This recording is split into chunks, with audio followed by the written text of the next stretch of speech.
Alright everybody, welcome back to another episode of Monkey Hero Adventures. We are picking up right where we left off on the main story. Of course, last time we got our all of our ninja skills now. We're at level 60. We also got new gear for finishing the net level 60 quest, as you can see, and I of course reglamored it to our white ninja look. But yeah, we got some 210 gear here. Our weapon is still the same, and all these things are still the same. Hopefully we can get to an area where I can buy some gear with our tombstones here soon, and that way we don't have to spend any kind of money or anything. Alright, let's keep going. This was the first Aethernet quest, just slay 3 Hopkins. Thank you very much, we did. Awesome. Alright, let's go into our story. Hello, Moghan. Leaving Moghome. Well, I expected you're eager to be on your way. Did I mention your friend was looking for you, Kupo? If not, Alphino is looking for you. I'll be waiting just outside, stretching my wings. Just let me know when you're ready to depart.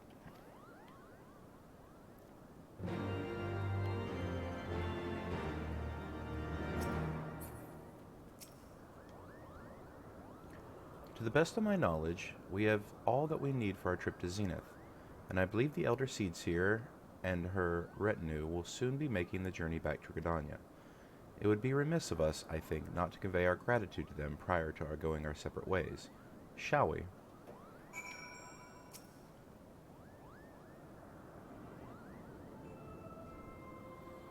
Alphino, Monkey, I do humbly thank you for what has been most enlightening experience. Were it not for your pioneering spirit, the existence of these Moogles might never have been revealed to us. 'Tis we who should be thankful, Elder Seedseer. Were it not for your timely diplomacy, they would never have chosen to reveal themselves at all. And 'twas your presence, Kuplo Cup, that ultimately won us their trust. It must have taken great courage to leave the sanctuary of the Twelveswood, and we are exceedingly glad that you did. It was my pleasure, Kupo. I've made so many new friends, and have so many fantastic tales to tell my kinsmoogle back home. And it is our home that we must now return. May you ever walk in the light of the crystal, my friends.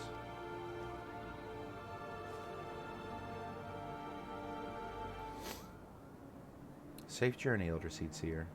We too must be on our way. Hraesvelgr awaits.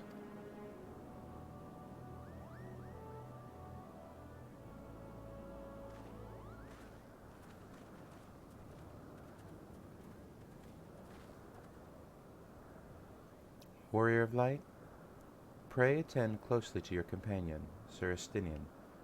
Beneath that stoical facade, a storm of anguish seethes unseen.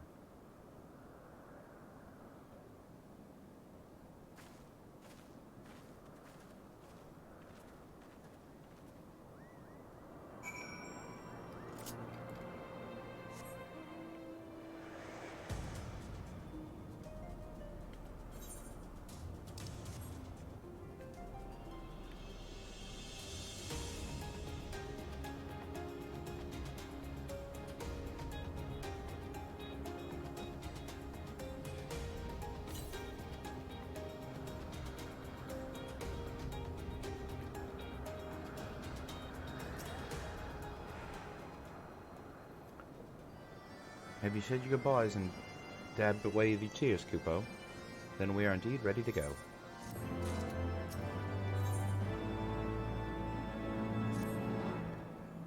As Chieftain Moglen already explained, the shiny instrument which gave you the best means of grabbing Hraesvelgr's attention, I'll come along and show you the way to Zenith.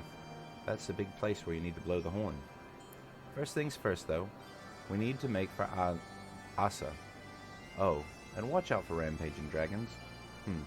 Maybe that should have been the first thing, Kupo.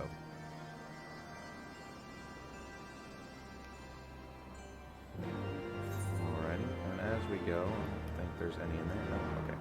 We'll make sure to pick up our Aetherite quests as we go, and any Aether currents we happen to come across. We've got 503 Northwest. Again, the story just brings you right by them, which is really nice. Alright, Mogsy, what you got? Roadkill. You aren't thinking about heading towards Asa, are you? Best watch yourself if you are. Archaeosaurs stalk the road for an easy meal. If only someone could drive them away, Kupo. Oh, you seem the type for dragon hunting. Why don't you slay 3 of them and open the road back up for Moogle traffic? Once the deed is done, let Mogmont and Asa know. So this is even more genius because I'm on my way. This is where we're going for the quest anyway. We're not doing this fate. And as you can see, here's where we kill. Or this is the story. This is on the way kill, and then we'll get to turn it in up here instead of having to go all the way back, which is really nice. Alright, gentlemen, what we got here?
I got those guys killed.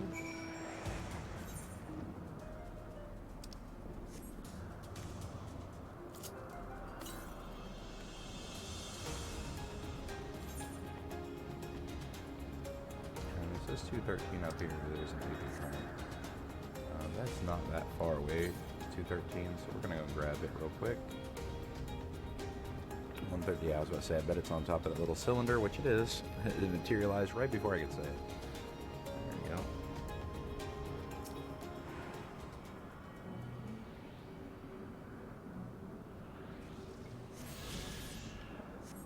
Alright, now let's head back to where the quest is.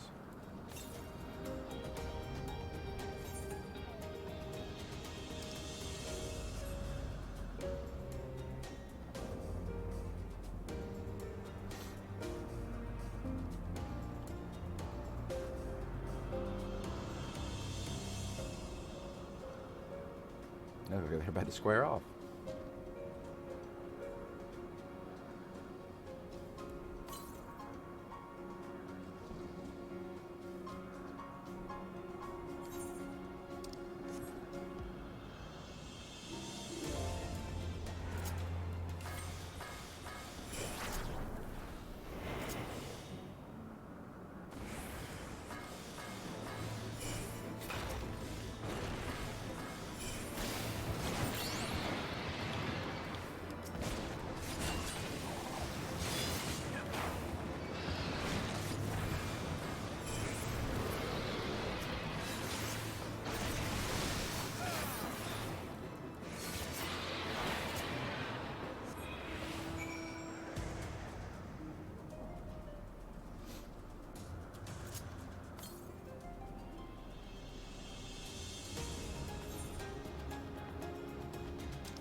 I'm wondering if that one is right there up there on that hill.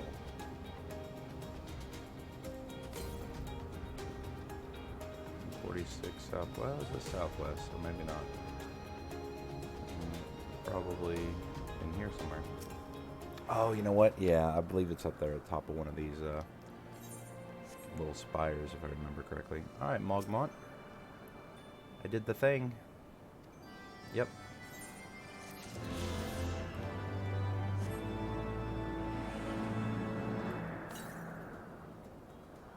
Yep, there. Oh, no, it's actually down here on the bottom. Grab that real quick.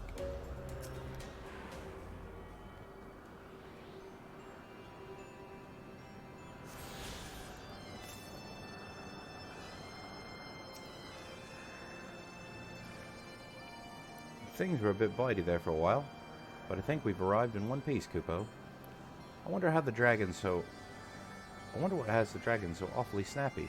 I mean, the bad ones are always bad, but they seem worse than usual.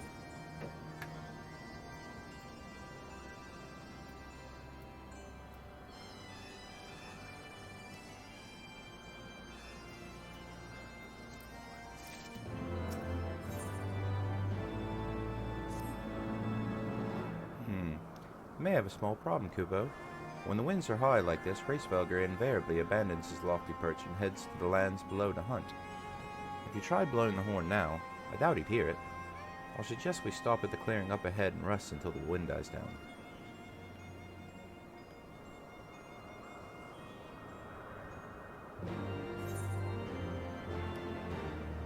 No blue quests.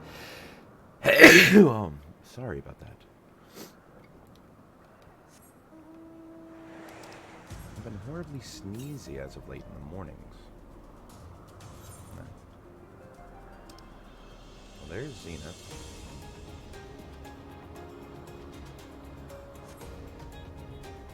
Anybody who wants me to go past Zenith? To the south over here instead.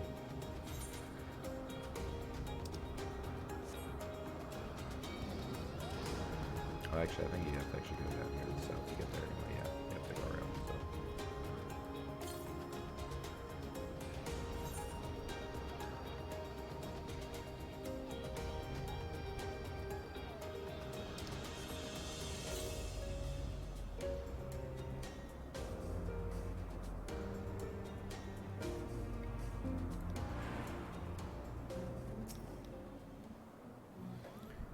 This should do nicely, Kupo.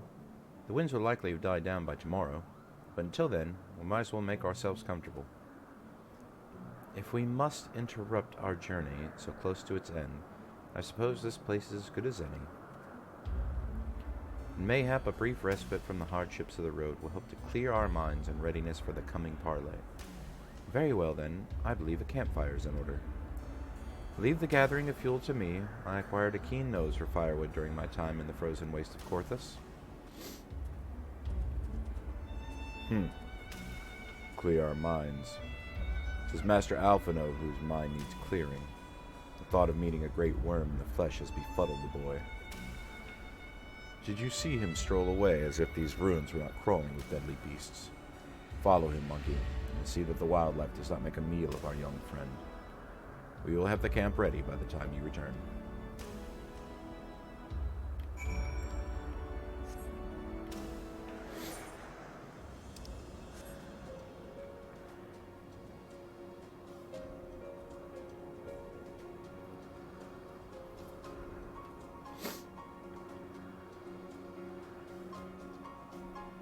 Where, oh, where could my Alfie be? Oh, I can go that way? Come on now. Please jump down. Please jump down. Boo. My crevice isn't that big. Oh, am I stuck? I'm not stuck, am I? Okay, now I can come back around here, right? Okay, yeah.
I ain't afraid of y'all.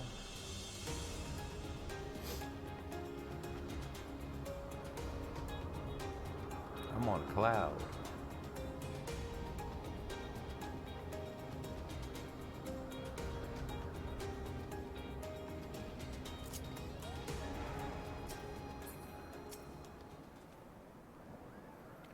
I see I was right to worry about the boy's safety.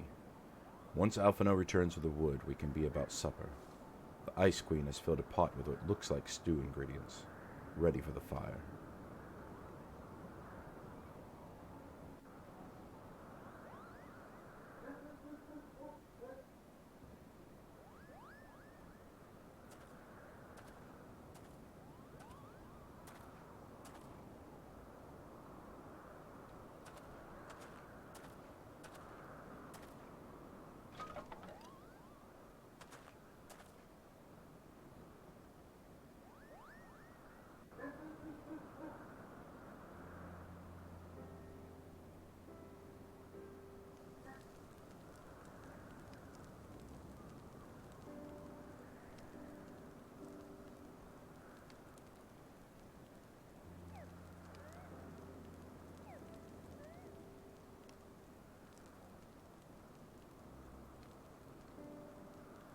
Ah, few things compare to the simple pleasure of sitting beside a crackling campfire of one's own making. Ha! So speaks a great explorer. Until recently you wouldn't have recognized firewood if it came with kindling and a flint. 'Tis well you instructed me so patiently then. But yes, left to my own devices, I would have been compelled to signal to Isail with a pile of damp leaves.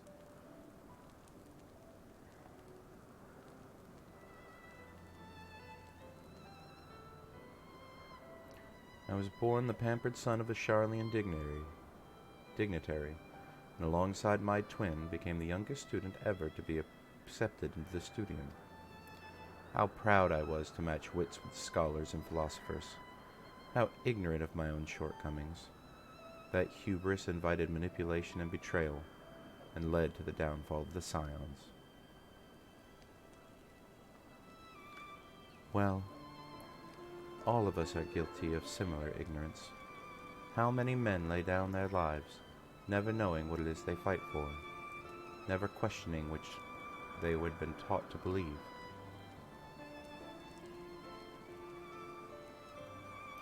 'Twas only upon meeting Hraesvelgr that I learned the truth hidden within our history. Were it not for that chance encounter, I would have never vowed to tear down the Holy See and expunge the falsehoods of which it fans the flames of conflict. I would have lived and died in ignorance.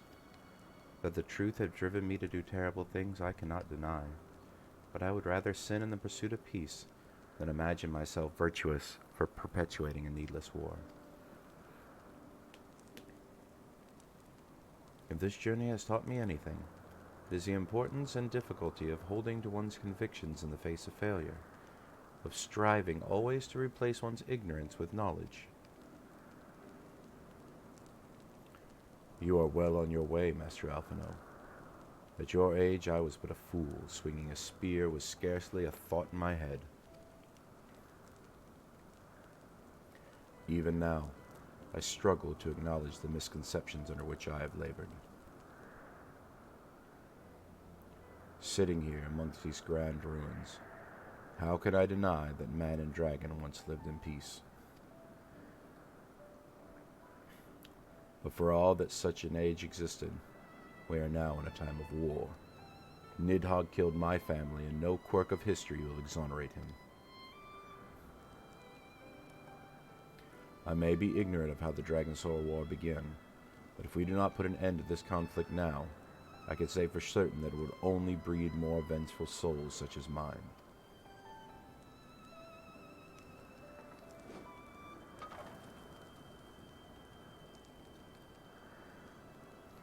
In my hand resides the power to vanquish a great wyrm. If Ishgard's survival rests on me wielding that power, I will slay Nidhogg myself, orders or no. Estinian, you gave your word. My word is contingent upon the success of your parley. Show me the strength of your convictions, Lady Iceheart. Convince Hraesvelgr of the righteousness of your cause.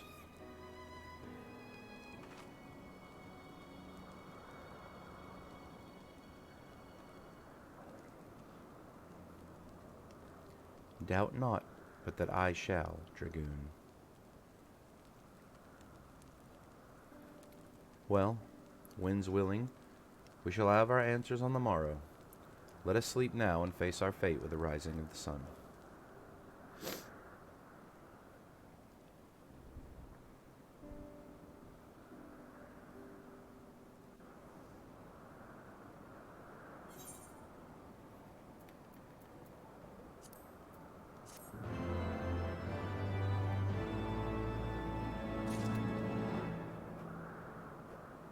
Yeah, hey, mount speed increased. 1 second.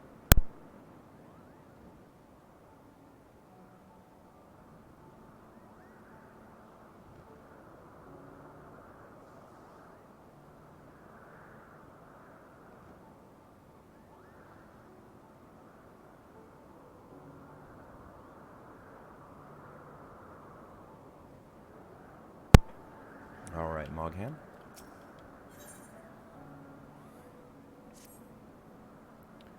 The campfire was so cozy, must have fallen asleep, Kupo.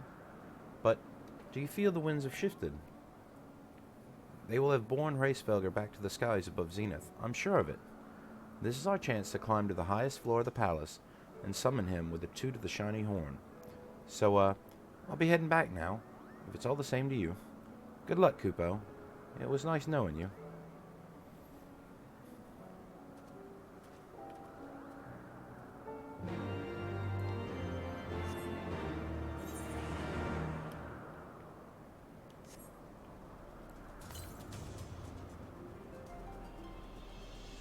And off to Zenith we go.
Mortals, why do you disturb my solitude?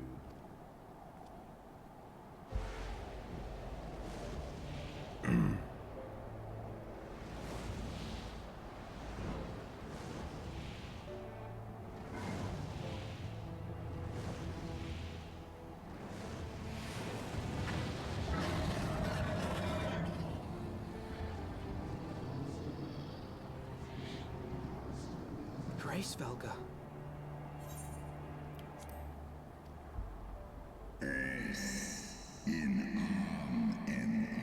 Thou speakest the name of a creature that but awaiteth the release of oblivion.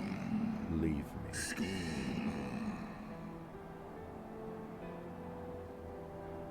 By the 12. Mine ears hear the tongue of dragons, yet the meaning rings clear within my mind. How can that be?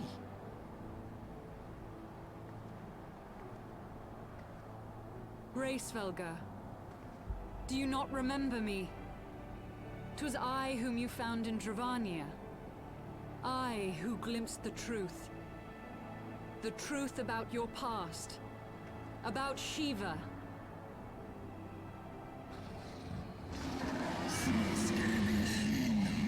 Do not speak her name, mortal.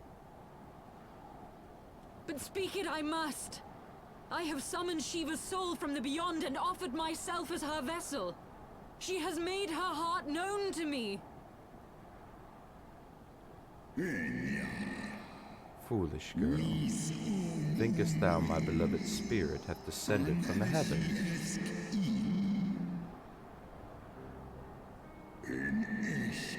But the secrets of the heart are now thine to know.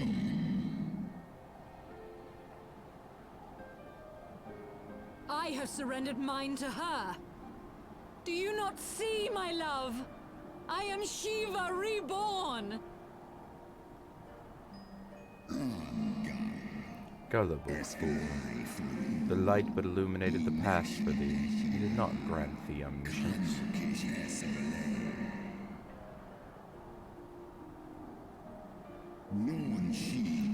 The spirit thou hast summoned belonged not to Shiva.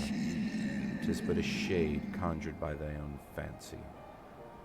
In an age long past, mine own kin were guilty of like folly.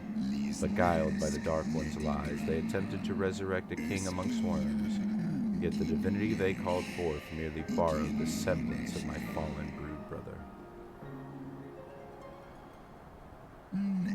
Such gods are not summoned but created, phantoms spun from the threads of misplaced faith. Then the spirit that answered me. Was but thy dream of Shiva. Thy soul hath been corrupted by a deity of thy own making, child.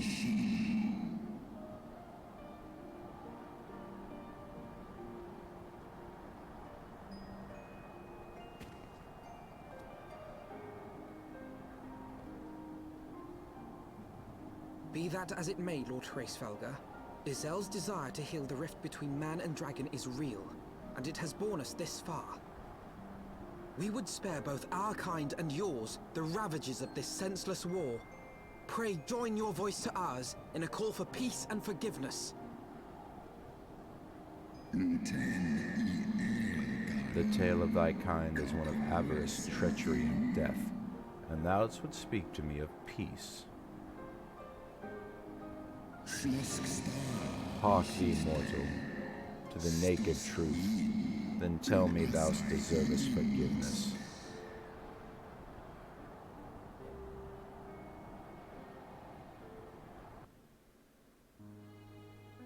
"1,200 years ago, my beloved Shiva's sacrifice served to bring an end to the war twixt man and dragon, paving the way for an age of peace and cooperation.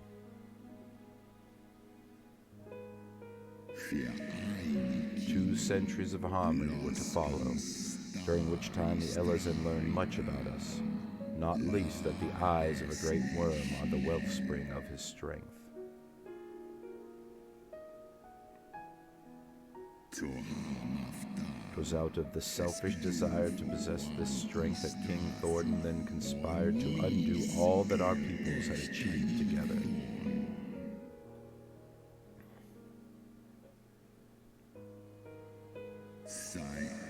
With the aid of his leal knights, the most noble of Elezen lured my brood sister Ratatoskr into an ambush and took from her that which he craved.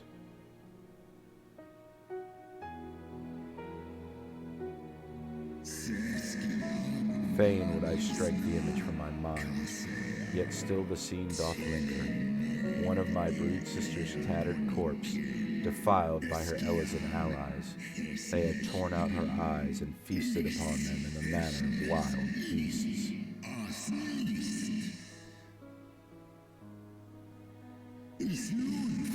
Yet that was not all.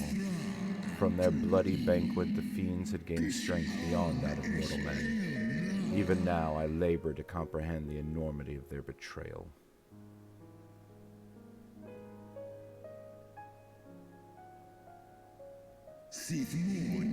Nidhogg was the first to learn of the atrocity, and he took to the skies hungry for vengeance.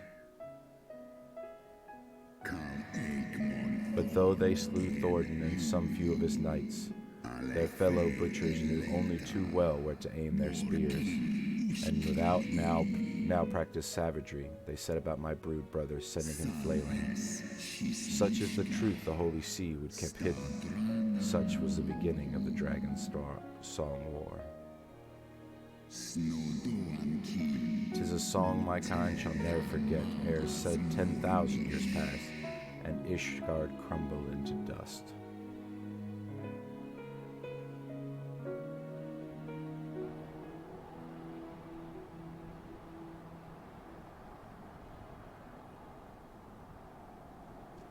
Your tale bears scant resemblance to the one I was taught. How convenient that it should absolve your kind of all responsibility. But tell me, dragon, why should I believe your version of events? What thou choosest to believe is immaterial. The betrayal that yet haunts mine every waking moment is no less than the truth to my kind.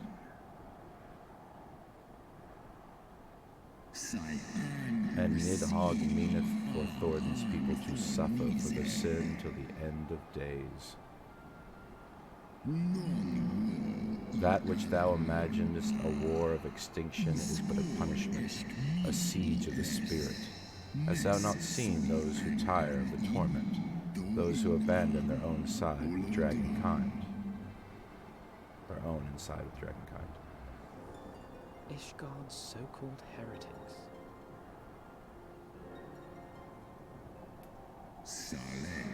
Know that all the traitor's progeny bear a trace of Radagastgar's essence, but a single sip of our blood is enough to awaken it.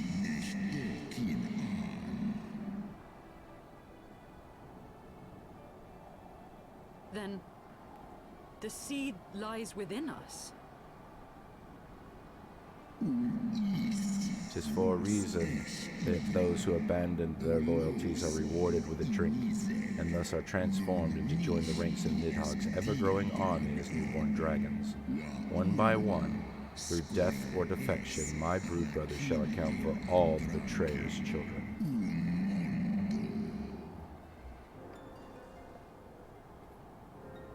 Ye gods, I have borne witness to such a transformation. Looked on as a heretic assumed the shape of a dragon. I imagined it some manner of Dravanian enchantment. But if any Ishgardian, regardless of allegiance, has such potential within them, 12 forgive us. To think of all the dragons we've slain!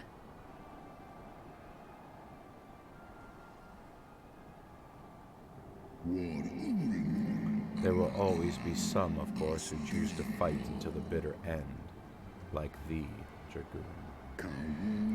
But struggle as thou might, thy youthful vigor will be spent ere thou reachest 210, and Nidhogg shall remain to torment thine offspring.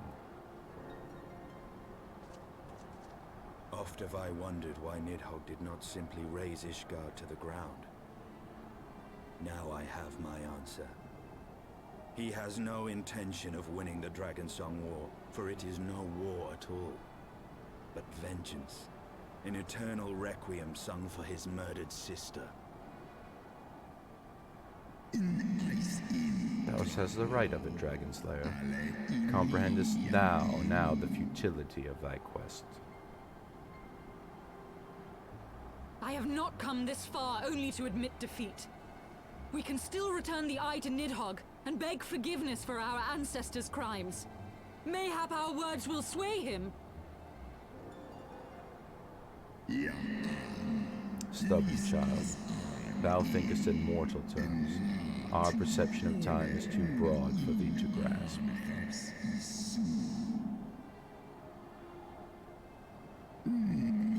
'Tis a simple matter for thee to offer thine apologies. Thou didst not perpetrate the crime. Despite thy visions, the deeds of history seem distant to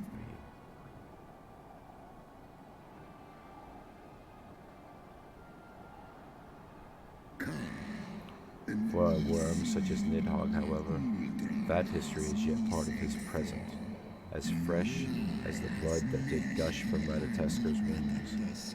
How could he not be driven mad?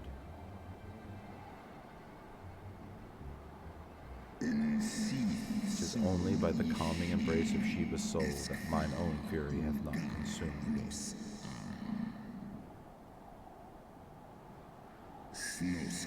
But let us speak no more of what is done. My faith is in your kind is spent, and I would be alone.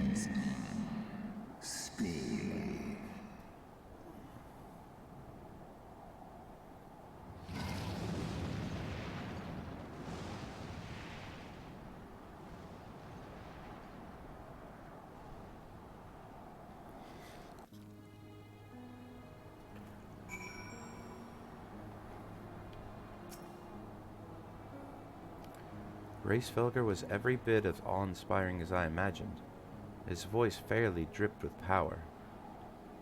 The will behind his words was so undeniable that it transcended my ignorance of the dragon's tongue. 'Tis but a pity that I misliked what he said. So far did we travel, even unto the very heavens themselves, only to be dismissed like unruly children. And far from mitigating this humiliation, the hidden truths we have learned serve only to prove that our grand mission of peace was destined to fail from the first. Nothing will deter Nidhogg from his course.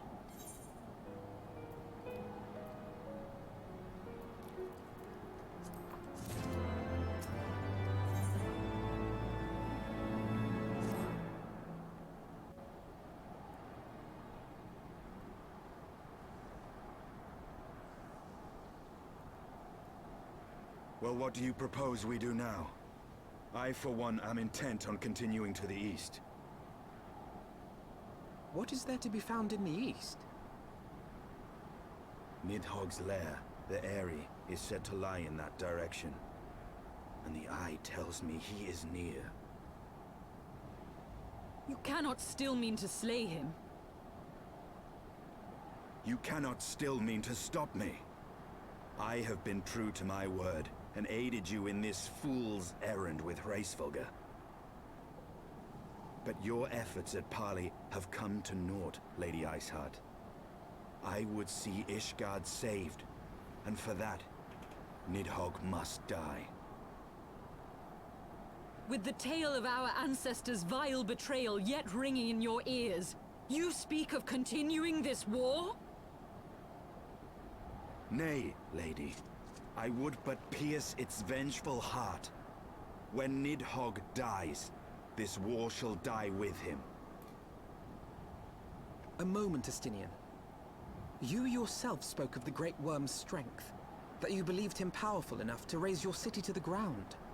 How then are we few to challenge him? Even behind the stout walls of Ishgard, with an army of knights manning the defenses, our victory would be hard won. Yet you propose to contend with the beast in his own lair. In close combat, this will afford us an advantage. And if the tales are true, the Warrior of Light has bested many an invincible foe. But such speculation is meaningless if we cannot even find the worm. Our first task must be to seek out Nidhogg's lair. The story of this nation grows bloodier by the moment. Must death always be answered with more of the same? Such is the way of things, I fear. I shall consider it a miracle if mine armor is not stained crimson ere this conflict is ended.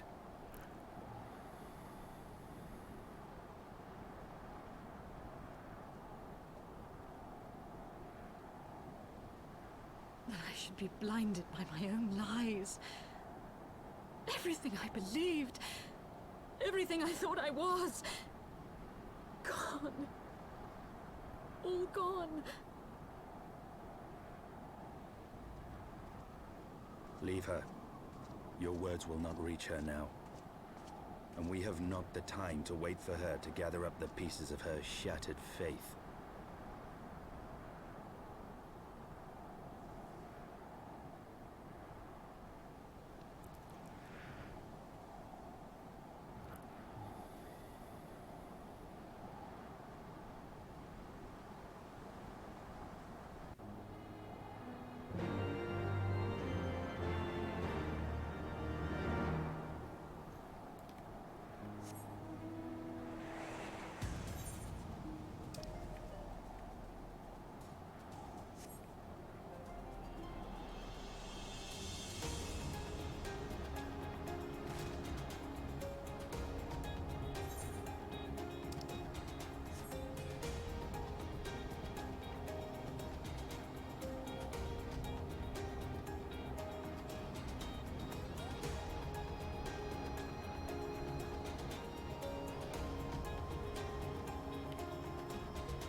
I couldn't remember if I did it or not.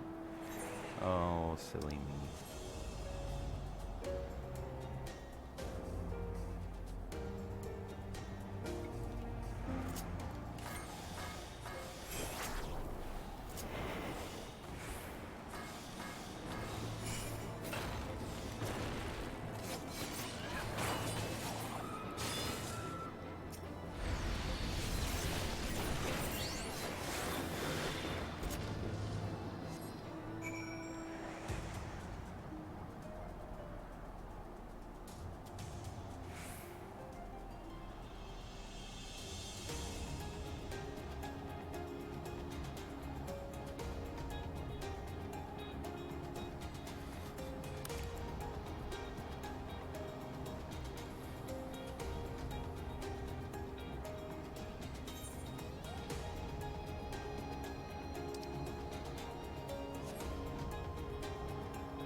Got another Aether Current quest here.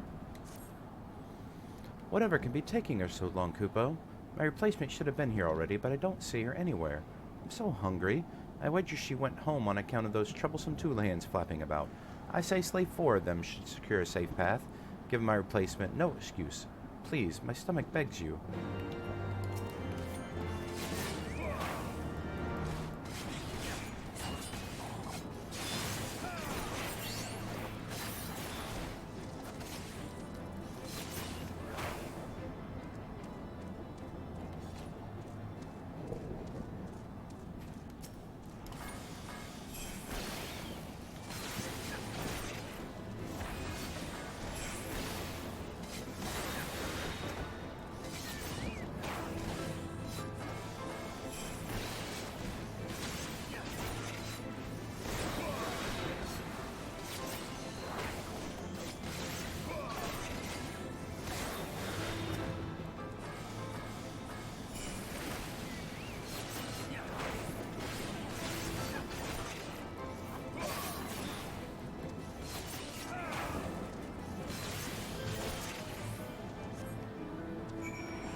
Thank you. You're welcome.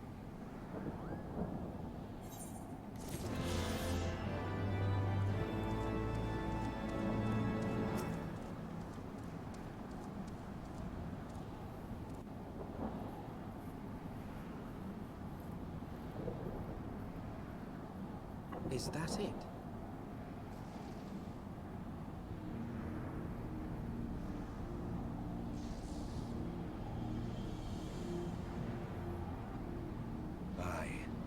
That would be the Eyrie. I feel Nidhogg's presence through the eye, his caustic hatred gnawing at my soul. 'Twould seem the death of his consort has put him on guard. Mark how he wards his lair with tempestuous winds.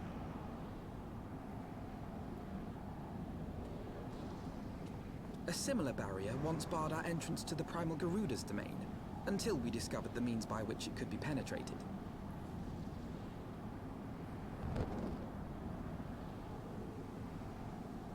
Mayhap it is time we called upon Master Garland. It will be just like the good old days, no?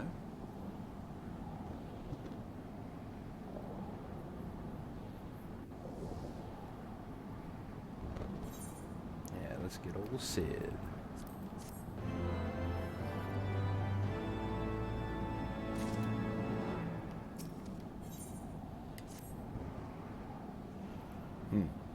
A force of sufficient power to break through a primal's defenses might conceivably grant us the access to the Eyrie.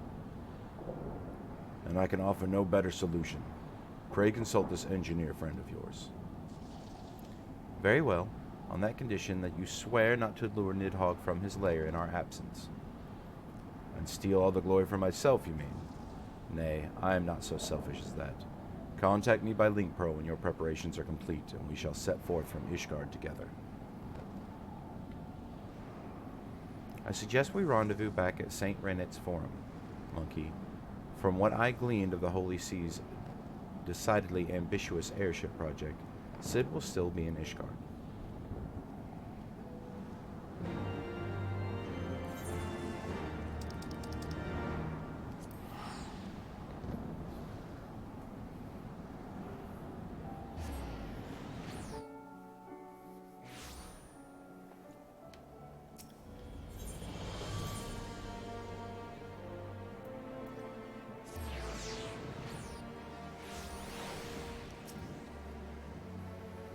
When you last saw Master Garland, he was advising the Ishgardians on their ailing airship, correct? In that case, he might still be at Camp Cloudtop. Failing that, we could try the airship landing, or mayhap even the Skysteel manufacturing. Let us not waste time searching aimlessly. Someone in the city is sure to know where to find him. The question is who. Sir Emmerich would seem the obvious choice, but there is no guaranteeing he will be able to grant us an audience at short notice. Ah, I have it. Count Edmond's youngest son prides himself on knowing all the Holy Sea's juiciest rumors. Let us return to the manor and see if Lord Amanolian is about. Okay.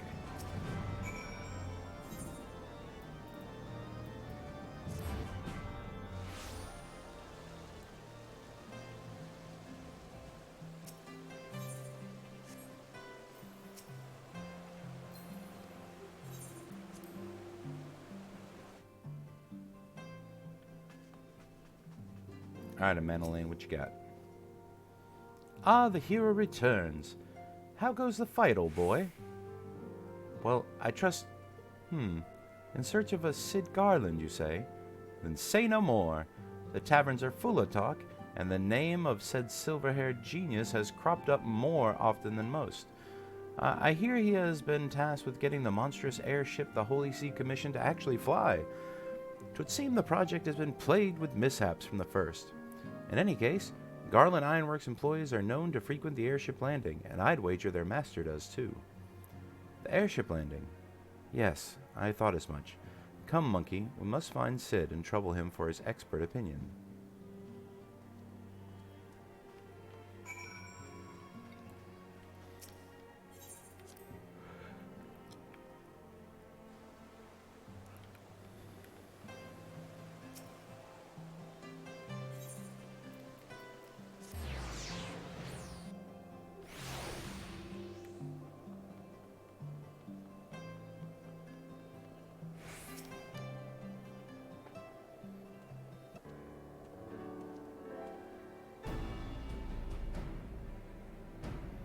Monkey, Alphino, how fare you both? Not terribly well, judging by your faces. Greetings, Master Garland. I am sure it will come as little surprise when I tell you that we need a favor.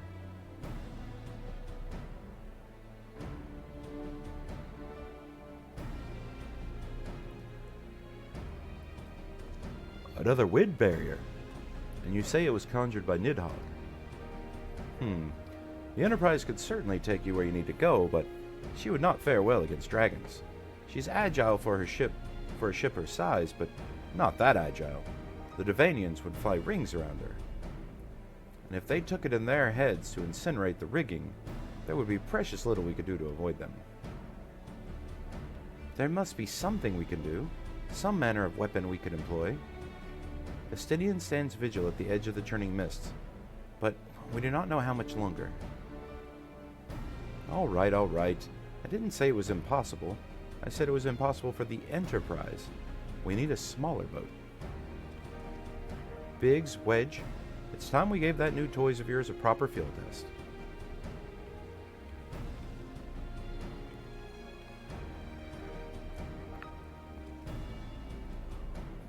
It's probably best if I let the lads show you.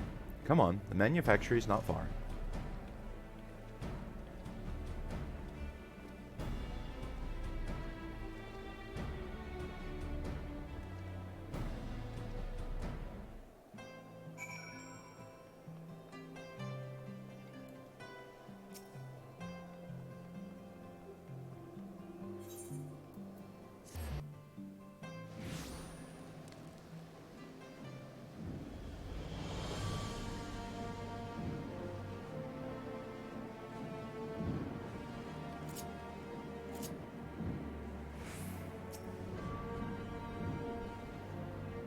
Our little project's just inside. Oh, you're gonna like this one.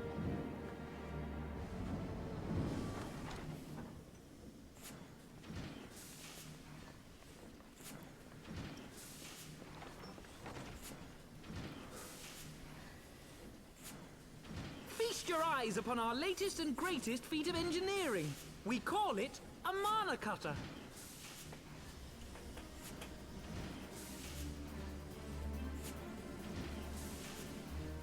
After you put down Gaius, Wedge and me struck out on our own for a bit, and started work on the successor to the tiny Bronco. Impressive little thing, isn't she? My talent for ship design has plainly rubbed off on them.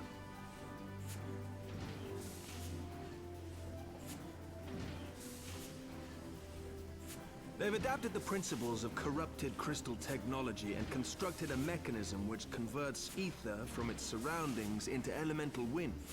Said wind is then harnessed by the specially engineered sails, providing the craft with propulsion and lift. All in all, a most elegant solution. I'm actually a little upset that I didn't think of it myself. The design does, however, come with one small flaw. The energy conversion ratio is bloody awful. To generate enough power to get you off the ground, you need to be in an area awash with predominantly wind-aspected ether. In other words, there are a few places you can fly, lots of places you can't. The new Ishgardian airship hasn't left the boys much time for tinkering, meaning it may be a while before this particular project takes off. If you'll forgive the pun.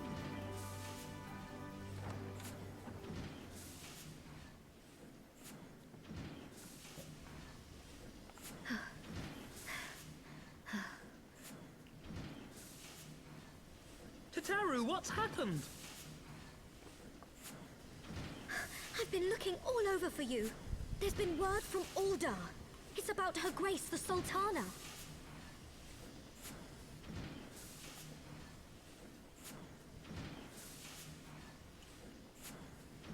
It seems you're required elsewhere. Leave the Mana Cutter with us. We'll see that she's airworthy and suitably equipped to slice through those winds.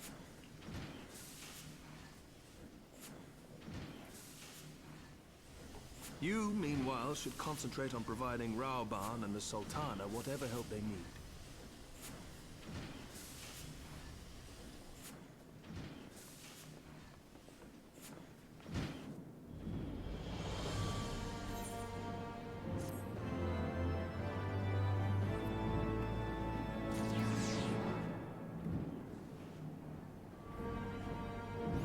Alrighty guys, that's going to be where we leave it off right here. Hope you guys enjoyed. We will pick up right where we left off on our next one, and we'll see you next time.